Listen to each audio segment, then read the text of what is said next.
1997, 5. Hauptgeburtstag. Wir wollten mit singenden Freunden feiern und fanden keinen Einzeltermin, aber eine Woche füllte sich wie von Zauberhand, sodass ganz ungewolltermaßen ein Festival entstehen musste, um unseren Geburtstag gebührend musikalisch zu feiern. Und das kam so gut an, dass wir gesagt haben, das müssen wir jetzt öfter machen, nämlich regelmäßig, alle 2 Jahre zunächst.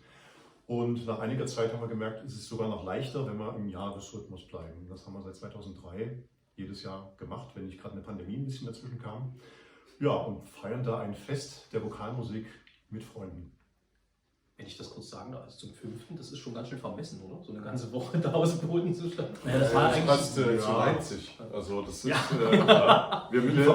Leipzig denkt immer groß und nee, es ist aber tatsächlich... eigentlich wollten wir eine Olympiabewerbung machen. Es hat sich fast, genau, damals schon. Ne? Es hat sich nicht anders ergeben. Das war gar nicht der Größenwahn, wie Dani eben sagte. Wir haben gemerkt, wir wollen die und die gerne einladen, dabei haben, musikalisch ausgestalten und eben nicht nur alleine singen. Und das hätte gar nicht so ein Konzert oder das hätte den Rahmen gesprengt gepasst. Und man sagt, nee, ist doch eigentlich schöner, jede Gruppe quasi sich selbst präsentieren zu lassen und das Ganze, auch damals schon, die Struktur war so, in einem Abschlusskonzert münden zu lassen, wo sich alle nochmal untereinander hören können und das Publikum 4 Gruppen auf einmal sieht. Und das hat sich so gut bewährt, dass wir gewissermaßen an der Struktur bei allem, was da gewachsen ist und der Etat größer geworden ist, dass wir aber die Struktur beibehalten haben, weil die ein Erfolg war. Und wir waren bescheiden. Wir haben noch nicht im großen Saal des Gewandhauses das Abschlusskonzert gemacht. Also so viel Selbstreflexion hatten wir da schon noch. Ja. Da war noch Wachstumsmöglichkeiten. Das ist genau so, muss man machen. Ich erinnere mich an Leute, warum seid ihr denn in Rathaussaal gegangen und nicht gleich in was Größeres? Aber lieber so rum, ne? Weil es war so proppenvoll und naja, so muss es aber anfangen. Vielleicht wäre es ja aber auch gleich gestorben sonst. Ja, eben. Wegen der Miesen, wegen der Schulden. Naja, der Hauptsponsor des ersten Festivals, aber so ist es halt bei einer Geburtstagsparty, kenne ich vom letzten Jahr. Ja, waren wir. Also das ist...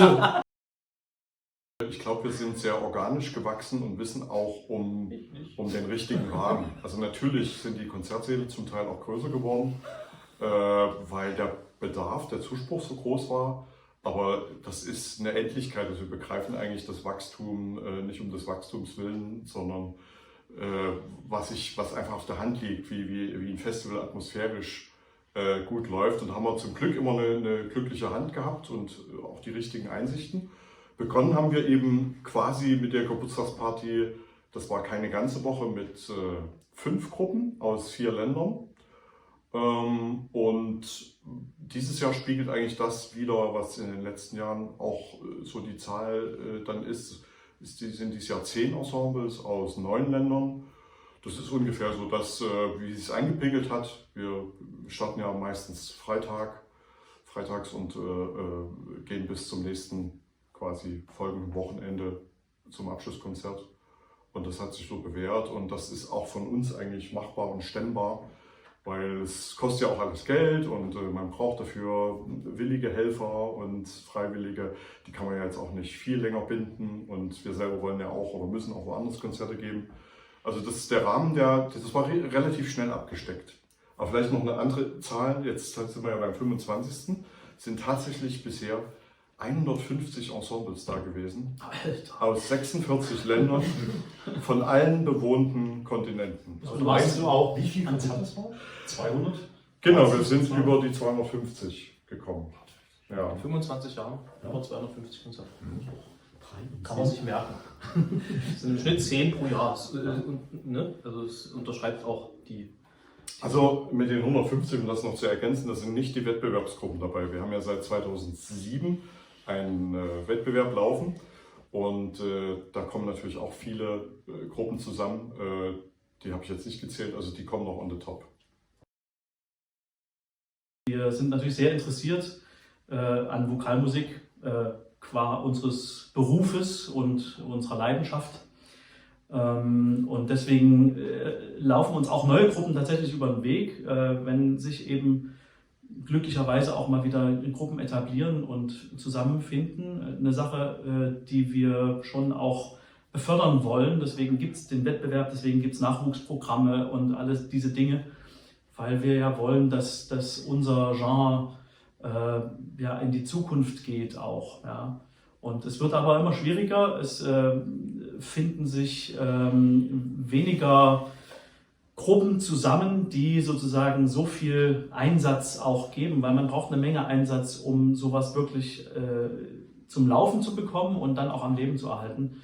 Und deswegen ja, wollen wir das eben fördern und wir hören uns um, wir lassen uns berichten und wir begegnen aber eben durch den Wettbewerb auch vielen Gruppen, die wir dann auf dem Schirm haben und die dann später vielleicht wirklich soweit sind. Oder sie gewinnen den Wettbewerb als erster, zweiter oder dritter. Und dann haben wir sie also für dauernd auf dem Schirm und können daraus dann auch ja, Profit schlagen sozusagen für die Zunft. Und ich habe auch den Eindruck, wir alle qua Amt quasi, was wir tun als künstlerische Leiter, haben immer die Antennen ausgestreckt, die klappen sich gar nicht ein. Also immer wenn man irgendwas von einer Vokalgruppe hört, die man noch nicht kennt oder eine Farbe entdeckt oder ein Repertoire, dann guckt man sich noch ein bisschen genauer um. Das ist wie ein Reflex schon, ein guter. Und da kann man auch im Radio manchmal was entdecken, das gute alte Radio. Und ist verblüfft und ja, also ist da einfach offen und neugierig. Und ich denke, solange wir das bleiben und sind, bleibt das eine reiche Festivallandschaft für uns. Also auf jeden Fall wird der Pool an Neuentdeckungen wird deutlich kleiner bei der Anzahl, die wir schon hier hatten. Also das versteht sich. Also da müssen wir ein bisschen gucken, aber wie alle sagten, wir haben unsere Scouts und die uns beliefern und füttern mit Ideen aber sagen wir mal, von den bekannten und namhaften Gruppen hatten wir sie alle. Wir hatten sie alle. Ja. Also, so Gott will, bin ich dieses Jahr auch als Juror mit dabei. Das sollte ich eigentlich letztes Jahr schon sein, wurde dann leider krank. Da hat freundlicherweise Kollege Krause übernommen. Aber es ist so, dass einer von uns immer in der Jury mit dabei ist.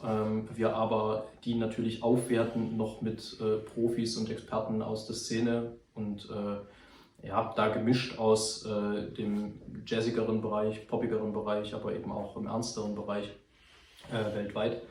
Und das hat sich sehr so etabliert und auch ja, an und für sich bestätigt, dass das einfach eine gute Wahl ist, weil dann einfach sehr viel Expertise im Raum ist, die auch fair und sinnvoll junge Gruppen bewerten kann.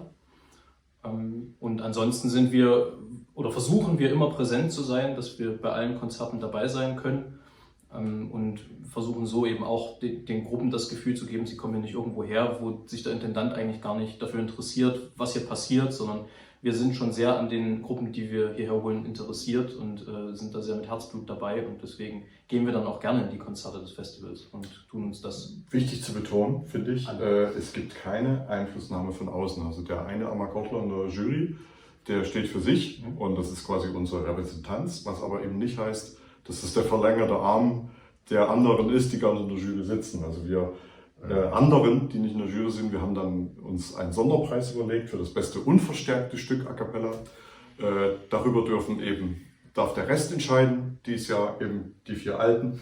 Das junge Küken sitzt in der Jury und ja, nee, das ist wichtig. Also das ist kein Amakott-Preis, dieser Jurypreis. Das 25. schreit natürlich irgendwie nach etwas Besonderem, aber wir haben dann relativ schnell gemerkt, das Besondere ist eigentlich zuallererst, dass das Festival jedes Jahr stattfinden kann. Und man muss da jetzt nicht noch irgendwie große Girlanden aufspannen und alles noch irgendwie ganz anders darstellen, weil ein Fest ist es irgendwie immer.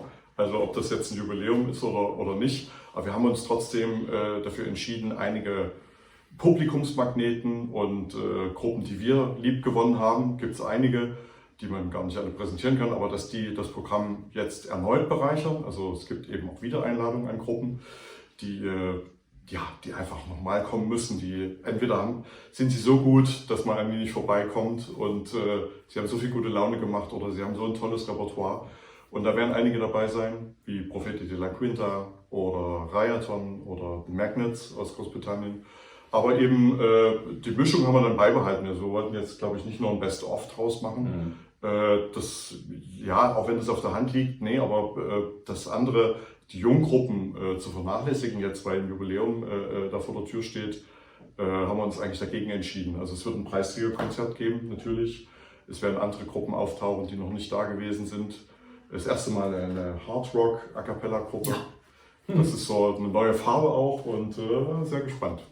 Ich glaube sogar Metal, oder? Ja, also Metal. Ja.